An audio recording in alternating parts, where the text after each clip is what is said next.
program Best Managed Company za ocenenia v rámci tohto programu považujeme za veľmi prestížne ocenenia pre súkromne vlastnené firmy.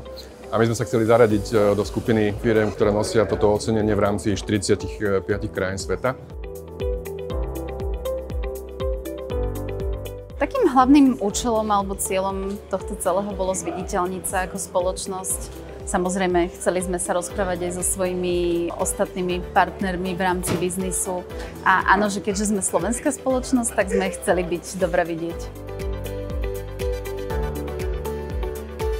Prvou oblasťou je to, že po prihlásení sme absolvovali workshop, ktorý robil Deloitte, kde sme prechádzali jednotlivé piliere tohto programu a tým, že sme získali to ocenenie, tak sme sa utvrdili v tom, že to, ako tú spoločnosť manažujeme, je asi dobre. A tá druhá oblasť tak je to, že sme sa stali súčasťou komunity ocenených firiem a pevne verím, že získame nejaké iné pohľady, prípadne nejaké know-how, ktoré nám zase pomôže tú našu firmu posúvať ďalej.